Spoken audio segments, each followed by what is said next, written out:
Un saludo para todos. El día de hoy vamos a hablar de ciencia copernicana. Mi nombre es Alejandro Vélez y mis compañeras de trabajo son Laura Cristina Ramírez y María Fernanda de Laos. Para entrar un poco más en contexto, vamos a hablar de Nicolás Copérnico y pues bien, él fue un astrónomo, matemático, canónigo católico, nacido en 1473 y cuyo fallecimiento se da en 1543. Es realmente conocido por el planteamiento de su tesis copernicana, que lo que hace es un antes y un después respecto a un sistema de ver el mundo.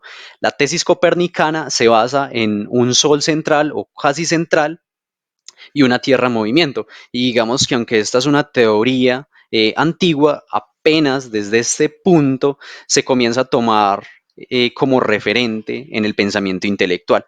Pero entonces aquí va a surgir un problema. Por un lado va a estar la teoría heliostática de Copérnico, es decir, un sol que va a estar quieto, una tierra en movimiento, y la teoría aristotélica ptolomeica, que lo que nos va a decir es que tenemos un sol en movimiento y una tierra estática. Y un segundo problema que va a surgir con la tesis copernicana es que va a haber un enfrentamiento con la religión porque ellos han tomado como justificación y sustentación de su filosofía la cosmología aristotélica ptolomeica. En 1514, como para tantear el medio intelectual y cómo podría verse la implementación de un nuevo sistema de mundo, Copérnico publica el Comentariolus. Se publica en 1514, pero no se tiene fecha exacta de cuándo se escribió. En él se hablan de 7 postulados bajo los cuales podemos nosotros caracterizar ese universo de Copérnico. Un primer postulado dice que no hay centro único para los movimientos celestes, lo que es una ruptura con la cosmología clásica que nos dice que obviamente la Tierra es el único centro del universo. Un segundo postulado nos dice que la Tierra únicamente es el centro de la gravedad terrestre. Volvemos a otra ruptura donde vemos que en este caso la Tierra ya deja de ser el centro del universo. Un tercer postulado nos dice que los movimientos celestes ocurren en torno al Sol, pero que es diferente a decir que es el centro del universo.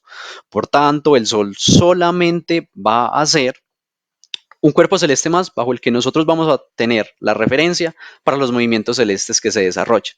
Cuarto postulado dice que el tamaño de la Tierra y la distancia Tierra-Sol es muy pequeño comparado con la enorme altura del firmamento. Lo que nos quiere decir este postulado es que pasamos de un universo muy pequeño clásico a un universo copernicano mucho más grande. Un quinto postulado tiene que ver con que el movimiento de las estrellas fijas es aparente y observable. Esto quiere decir que la esfera de las estrellas fijas es estática y que realmente lo que se mueve es la Tierra. Un sexto postulado nos va a hablar de que los 3 movimientos que se observan del Sol son aparentes y observables.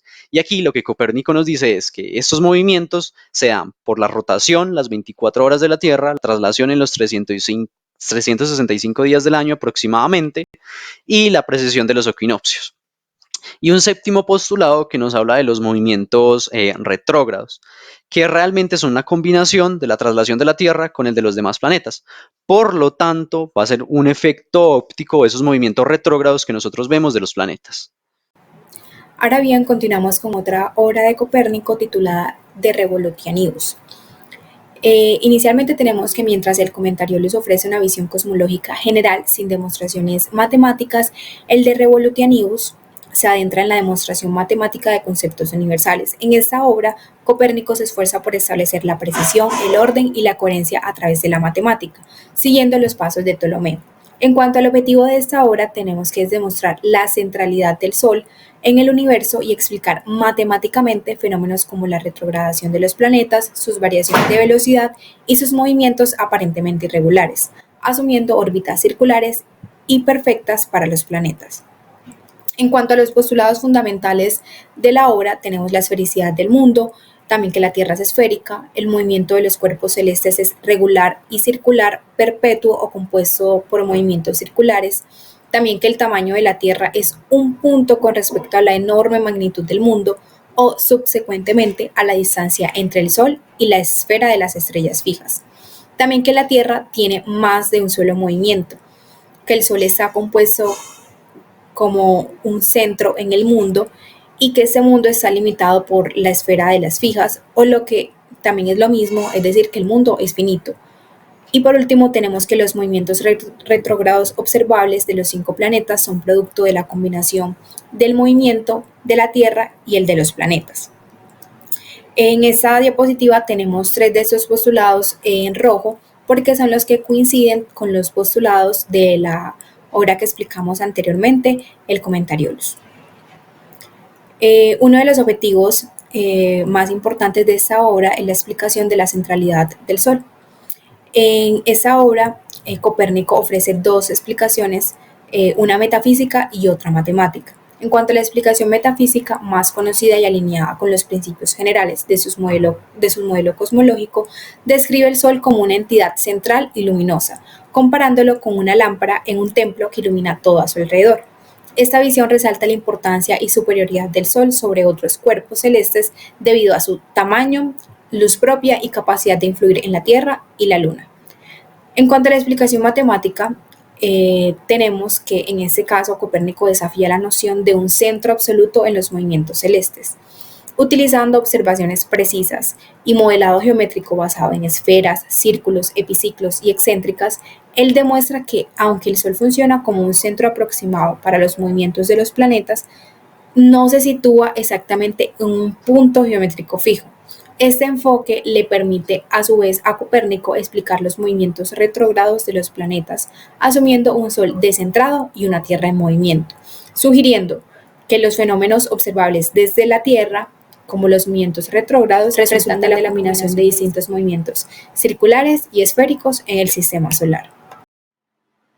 Por otra parte, los demás postulados de Revolutionibus son independientes del comentario de luz, y entre ellos encontramos que el mundo es esférico, que la Tierra es esférica, que los cuerpos celestes se mueven en movimientos regulares y circulares, que la Tierra tiene más de un movimiento y que el mundo está limitado por la esfera de las estrellas fijas, lo que va a implicar que esta es finita. Estos 5 postulados se dividen en 2 grupos. Por una parte tenemos las consideraciones acerca de la naturaleza esférica del mundo y entre esto los componentes primarios, y en segundo lugar los movimientos terrestres. Por una parte se tiene la demostración matemática de que el mundo es esférico y que por tanto es finito, es decir, que la Tierra es esférica y que por tanto vamos a ver que los movimientos planetarios son circulares y perfectos. Y aunque estas demostraciones ya se habían realizado de la misma forma en muchas demostraciones clásicas, acá es importante tener en cuenta que Copérnico dice que sus argumentos demostrativos deben ser necesariamente matemáticos, es decir, que basan en este caso la perfección de la esfera y el círculo como las figuras privilegiadas o que son superiores dentro de la matemática. Copérnico acá hace una demostración matemática en la que dice que si él camina hacia el norte desde cualquier parte, el vértice de la revolución diurna se va a elevar poco a poco y que va a descender del lado contrario. Y por otra parte tenemos que otra demostración es que muchas estrellas después de un tiempo parecen que no se pusieran y que algunas hacia el punto astral parecen que no salieran más. Sin embargo, cuando habla de la demostración de la esfericidad de la Tierra, él va a buscar otros argumentos que son matemáticos y observacionales a la vez. Es decir, que estos argumentos son empíricos. Acá Copérnico hace la demostración de que cuando las aguas navegadas o surcadas por los barcos se dice que son esféricas, es porque cuando las personas que están en la orilla ven el barco, les parece que el mástil de los barcos desciende a medida que el barco avanza en la trayectoria, hasta que finalmente el mástil se oculta y es como si se pusiera en el caso del Sol. A partir de esto entramos a ver a Copérnico y la modernidad, en lo que encontramos algunas consecuencias científicas y filosóficas. Por ejemplo, que el trabajo de Copérnico marca el inicio de la ciencia moderna y por tanto va a tener profundas implicaciones en la filosofía. Además de que su enfoque se centra en la cosmología y la astronomía matemática, lo que va a influir en la física moderna, y que aunque no aborda la totalidad de la filosofía como lo hizo Aristóteles y los escolásticos, su obra incita a una revisión filosófica.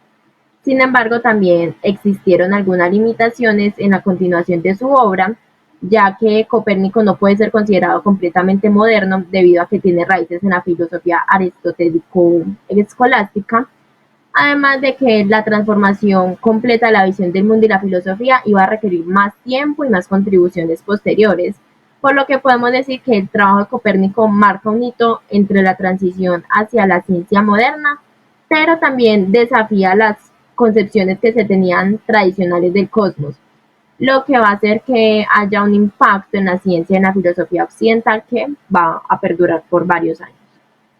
Muchas gracias por su atención.